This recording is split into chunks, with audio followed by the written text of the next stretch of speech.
What's Yeah, that? what it boils down to is, the industry, is you have the port of New Orleans is a huge port. And there's a lot of different commodities, bulk commodities, break bulk commodities, you name it, that are shipped in and out of the port. And,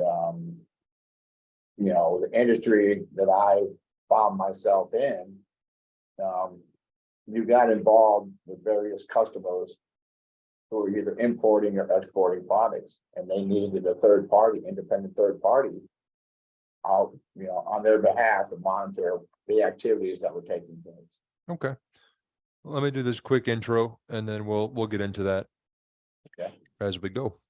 Welcome back to Between the Levees. Today's guest actually found me on LinkedIn some months ago when I published one of these episodes that I believe there was a connection with the guest, but he's had over 25 years in product sampling, quality control, customer representation for ship loadings, among many other things. But let's get into all that. Mr. Sanford, thank you for joining me. Thank you for inviting me on. I'm looking forward to it. Yes, sir. Well, these all begin the very same way. Please tell me, where were you born, sir? I was born in a small town up in Ohio, Pontiac, Ohio, right on Lake Erie. I bordered Pennsylvania. It was the last little town in the state of Ohio. And what did your parents do for a living? My mom raised 7 kids, and she worked for a veterinarian for a lot of years.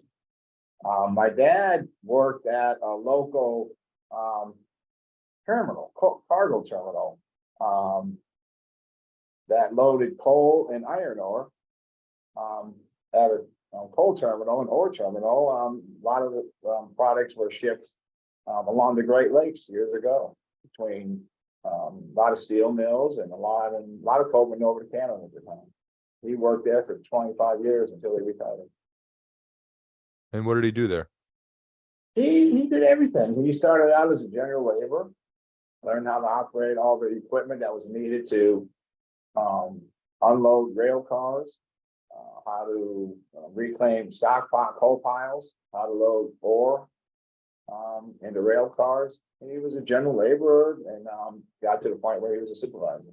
Well, what was life growing up there with 6 siblings, and I'm sure a mother that was a little stressed here and there? It was interesting. I mean, I'm the oldest of the 7, and it was interesting. I had 5 brothers and 2 sisters, and it got a little competitive at times with them. Especially your brothers. You got to learn how to defend yourself, because at some point in time they think they can take you. Sisters were great. They didn't bother you at all. But mom, it was fun. It was interesting. Had some good times. You had your bad times, of course, because this takes me back a long ways. And mom and dad, they were good. Mom basically was the boss, man. You didn't do nothing without. You got her mad, life wasn't good for you. But it was fun. It was a great place to grow up, and it's a good family to grow up with. Were you drawn to anything in school growing up? Well, I stayed active in sports. I played basketball, I played football, I ran track. So I always stayed busy. The whole family was pretty much sports orientated. My parents were very supportive of all that. So it kept us busy, kept me busy too, all through school. Anything interesting you can share about antics maybe with your siblings? You just have to keep an eye on them. I mean, your brothers are always, sneaking around and trying to, do stupid things.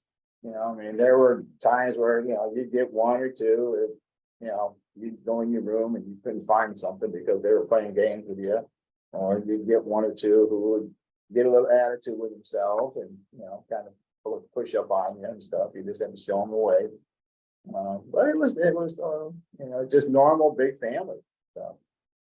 There was good brothers, they were all in the sports, so you always have something to talk about.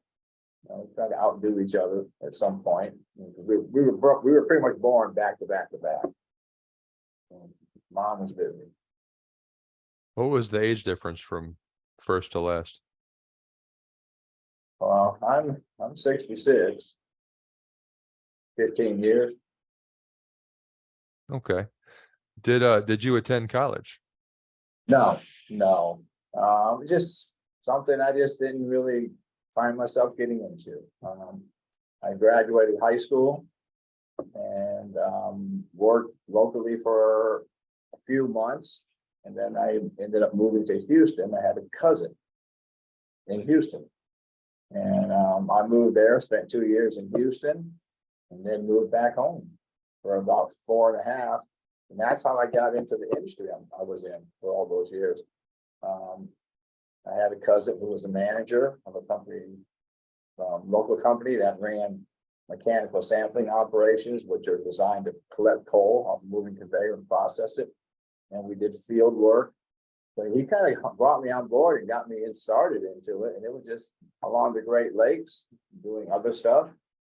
And enjoyed that for about 4.5 years, and then ended up down in New Orleans. They had an office there, and I was getting tired of the cold weather.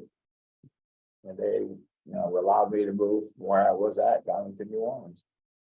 Well, tell me about your introduction into that industry before New Orleans, and then we'll work our way through that experience. Well, it was, I was looking for a job. I was looking for work, and I had, my cousin was the manager of a company at the time was called Commercial Testing and Engineering. CTE was, and they were one of the bigger companies. It was coal. They were primarily coal. They would collect the coal. They worked at a lot of the mines sites, where in Pennsylvania, West Virginia, it's Kentucky, and we were based along the Great Lakes. And because there was a lot of coal, iron ore, I got into that really not knowing. It was just a job. It was something to do. I had to work. And, the more I got into it and started to really kind of understand, how important it was, because what we were doing, it was a dirty job and it was a hard job. That was tough. It was a tough job, but we started to realize how important it was to do what we did, because we could also, we were collecting the product, but we also had a laboratory where you could analyze the coal. And based on that is how our customers were getting paid from the utilities. You have to know what the quality is because of all the, clean air and so forth. And it started to get, then there was the process. There's a lot of processes that go into it, a lot of rules. And, once you start to really understand what you were dealing with and how important it was, even though, people, a lot of the people didn't think much about it, because all they saw was you working your butt off. The more you got into it, the more you understood what you were doing. And then from there, it just kind of flourished. Well, what sort of things were you measuring with the coal? Well, you have to know, a big one is moisture. You gotta know what the moisture is. You gotta know what your sulfur content is. You gotta know what your heat value is. And then, that was just the basics of what a lot of the customers wanted to know, because, and then, you need to have your size distribution and so forth.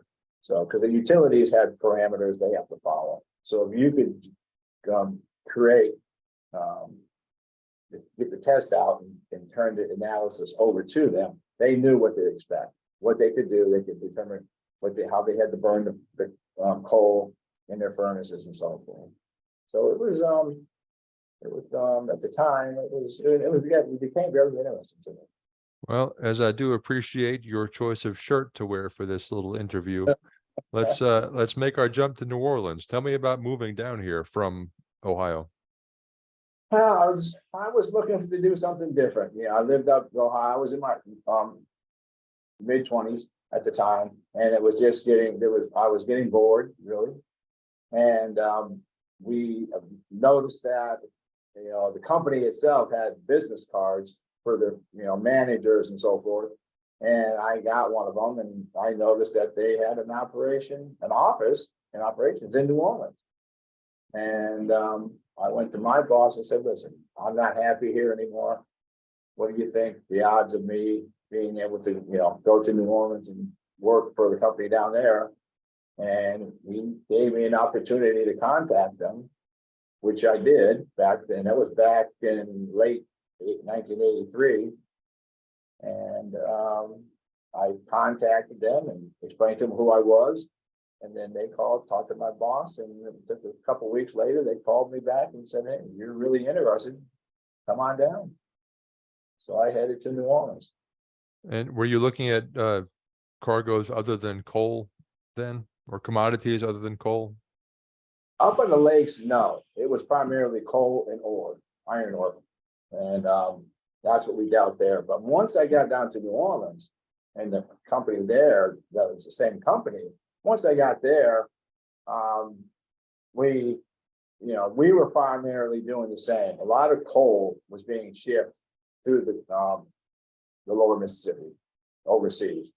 And one of the primary functions that this particular operation did was kind of the same thing. They dealt with a lot of coal, started to get into that at the beginning. At times, they would, get involved with other types of products, and you would shift over a little bit, learn a little bit more. But the big one was starting out with a lot of coal, We had a lot of your main stevedores, your midstream stevedore companies, and your land-based terminals. You get to learn. For me, it was learning the river, getting out and getting involved. Did a lot of that for about 3 years for them.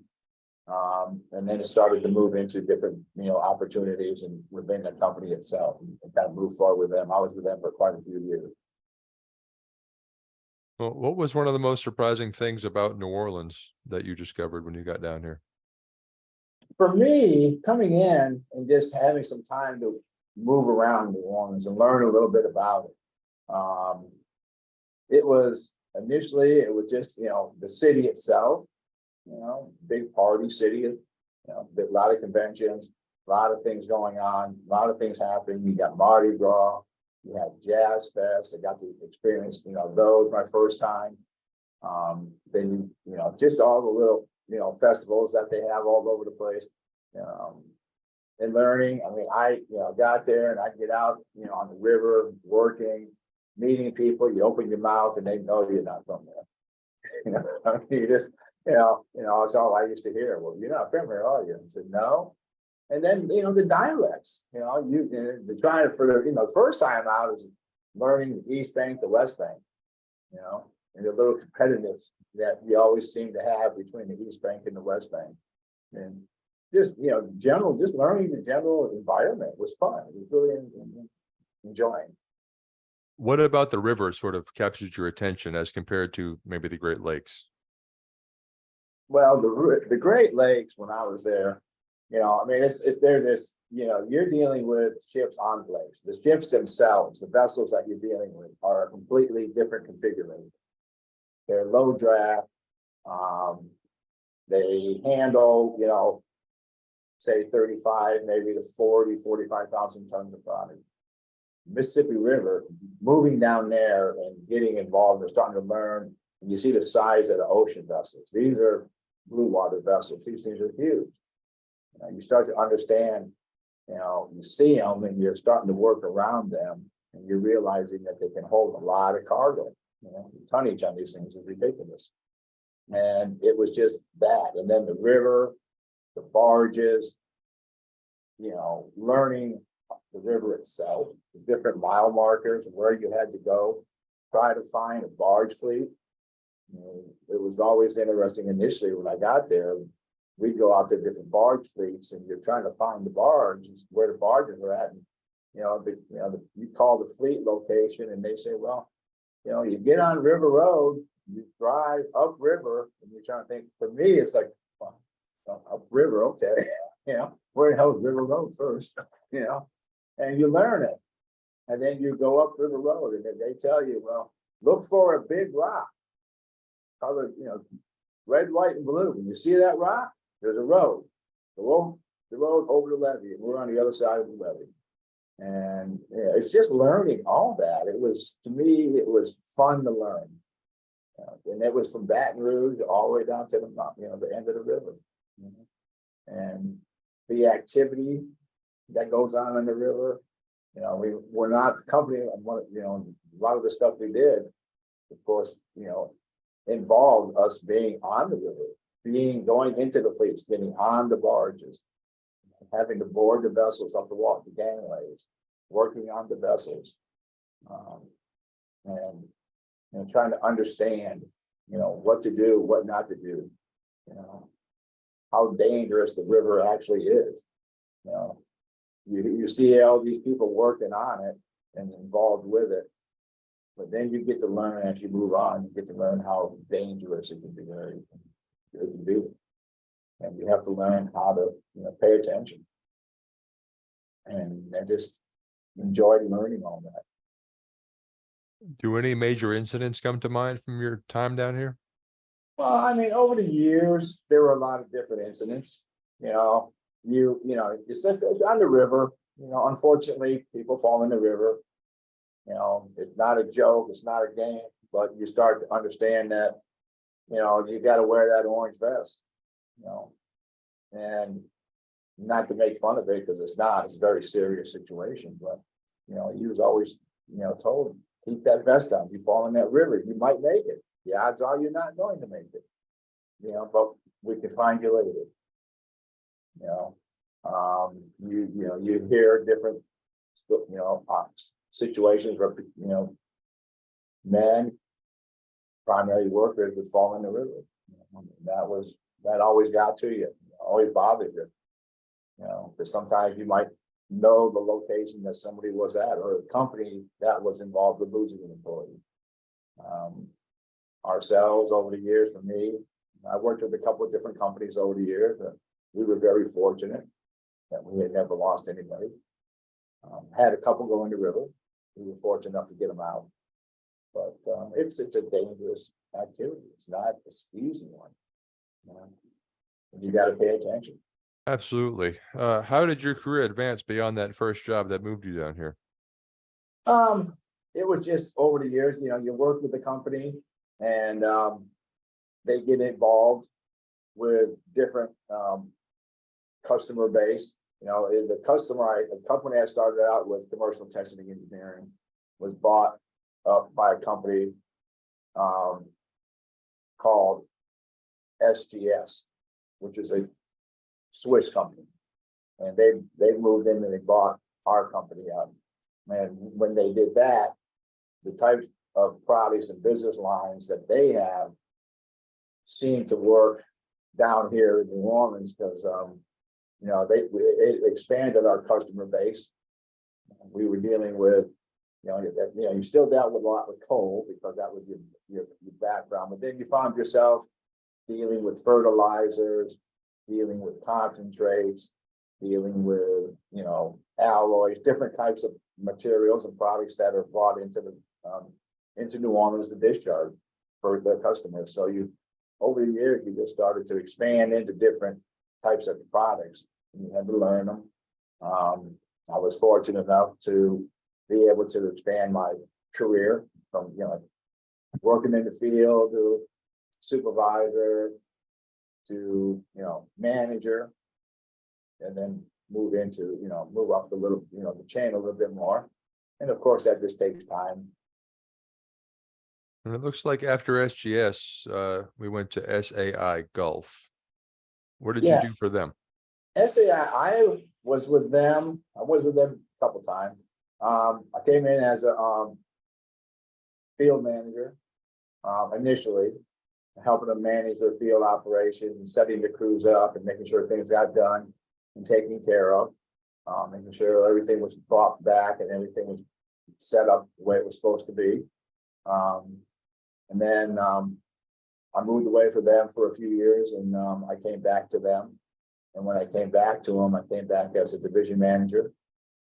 Worked out of LaPlace with their field operations and their corporate offices in LaPlace. And I came back and started working for them.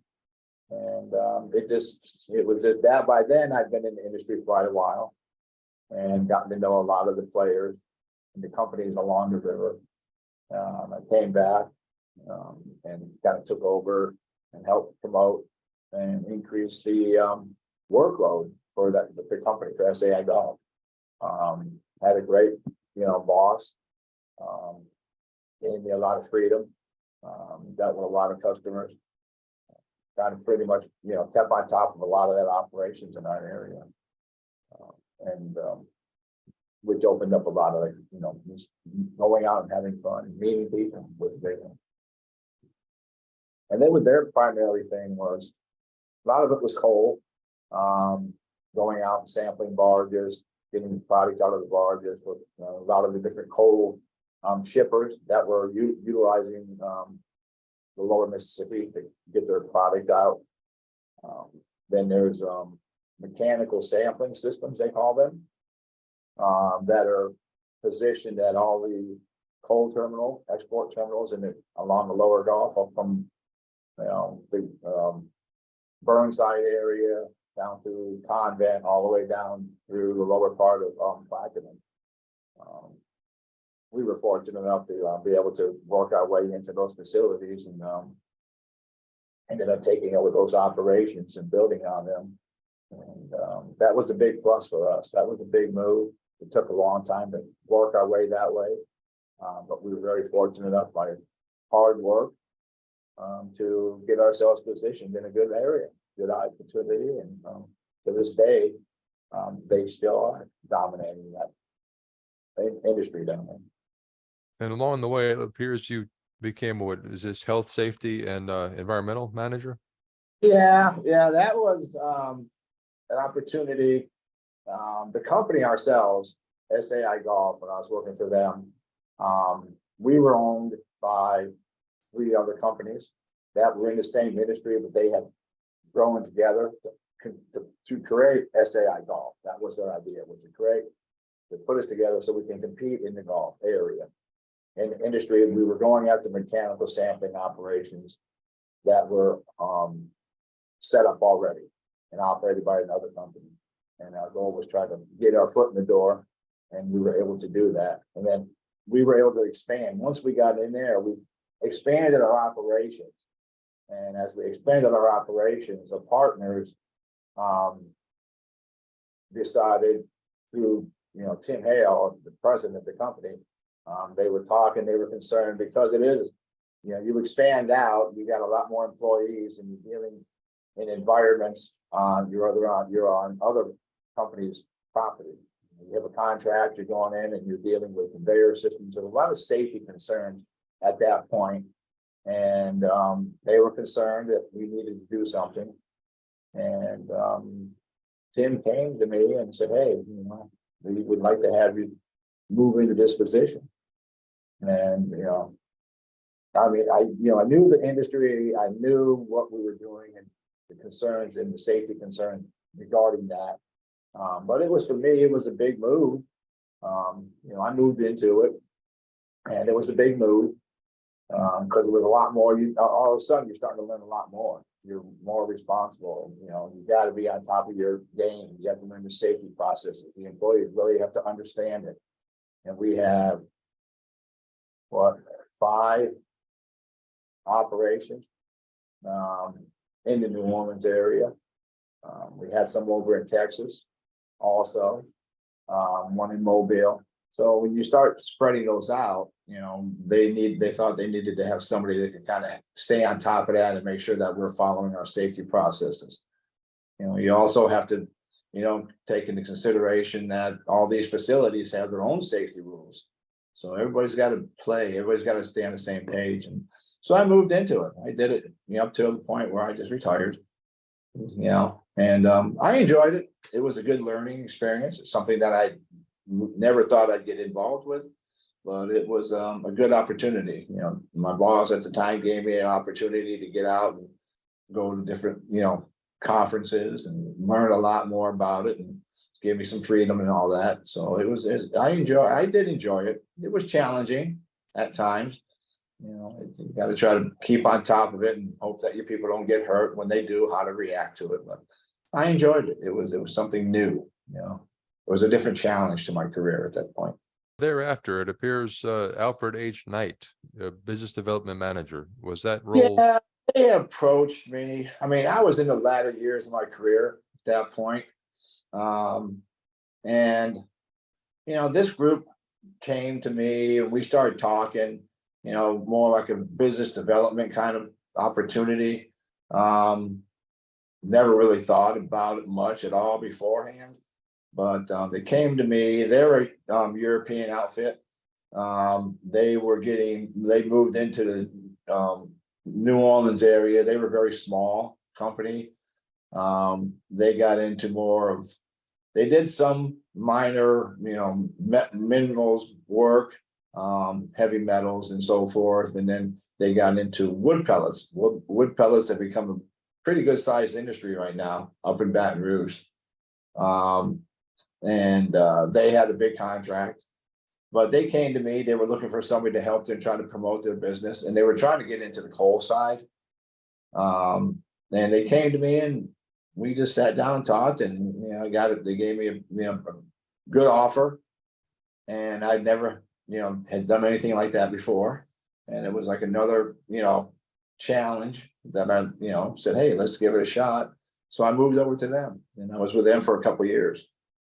And then, according to this this LinkedIn resume here, you took about a couple of years off, and then you've recently started your own independent contracting for. I did. I mean, I basically retired. And at that point, like I said, I was 64 at the time, and I'd already put a lot of years in, like a lot of people do, and I put a lot of years in, and it was like, time is time, and moved to, I'm in Greenville, Greer area, they call it South Carolina.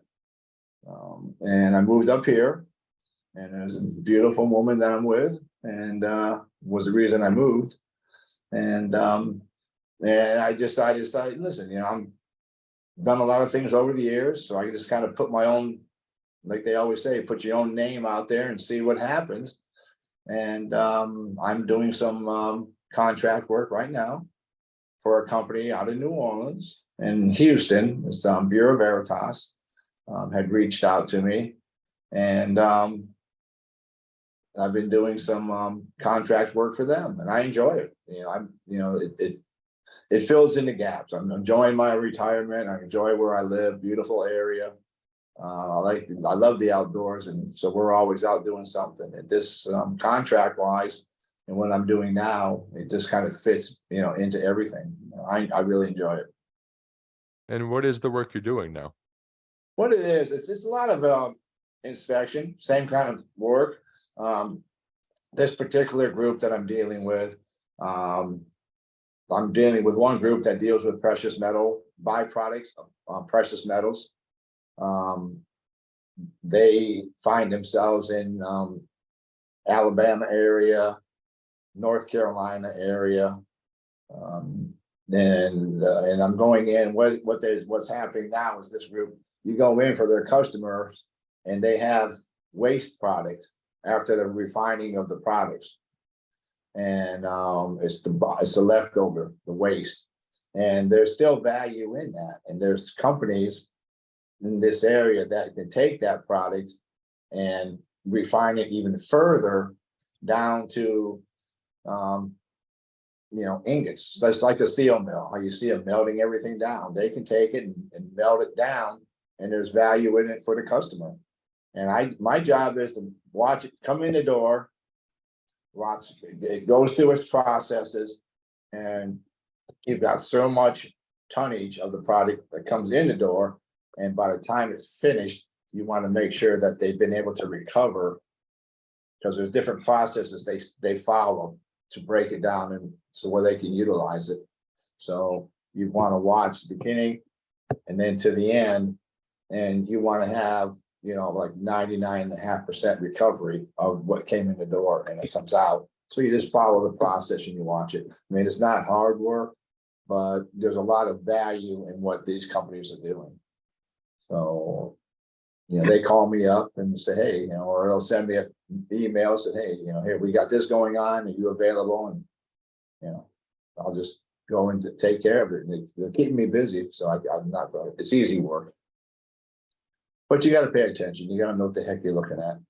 Sure. Well, did any of your siblings follow you into the industry?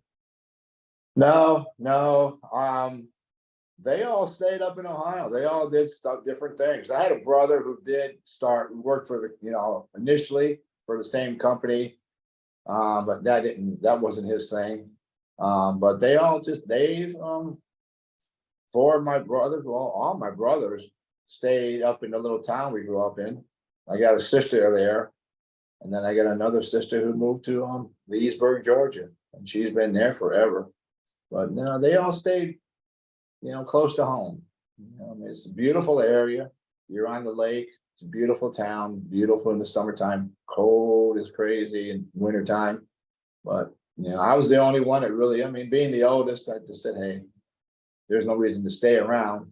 Mom and dad got, 6 others behind me. So I just decided that, when I got out of school, let's go do our own thing, and been pretty much gone since. I go up to visit, but other than that, it was time. It was something to do, move away and see what happens. Well, in closing, do you have anything else to share about the industry or any interesting experiences over the years? Oh, just the industry itself I've always found that it's a fun industry to be in. If you down in New Orleans, I worked for, a handful of companies, but what I did learn is that there are a lot of companies like the ones I've worked for in New Orleans. They're all doing this in a roundabout way. They're all doing the same thing. They all have customers who need, third-party representation. And I was able to meet a lot of them. I got to know a lot of the managers, the owners of these companies. You all kind of, a lot of them have their own little niche. You have fertilizer coming in. You've got, of course, wheat products going out. You have a lot of different types of cargoes, and a lot of them have their own little niche in an industry. And, they handle their side of it. And you kind of, over the years, you kind of come across them. You might find yourself in the same location working. I'm working for, somebody who's, sending the product overseas, and you got somebody on the same job working for the guy who's buying it. So there's a lot of back and forth, and you realize how big of an industry it is. It's like a little niche industry, but it's big in New Orleans. You got a lot of companies, surveys, you got a lot of independents, small, big, and in medium, within the industry itself. And, I was fortunate enough to meet a lot of them over the years. And, I've always said, and the joke has always been, is that, we're that company or the industry that people love to hate. They love you when everything's going good and you can answer questions and help them. And then they're not too happy when you make them stop doing something. It's that back and forth, but it's a job, and it's something it's an important job in the industry. It was just, for me, I really enjoyed it. Like I said, over the years, you work yourself hard. I was fortunate enough to move up to where I was, by the time I retired. And I enjoyed it all. There are days, you don't want to get up, but you got to do it. It's just, something that if you like what you do, then just kind of stay with it. And I was fortunate that I was able to do what I wanted to do. I enjoyed it. I think that'll do it, sir. I thank you very much. Well, thank you very much. I appreciate your time, man. Yes, sir. No problem. Okay. Take care. Bye. You too. This has been a production of Where You At Studios, LLC.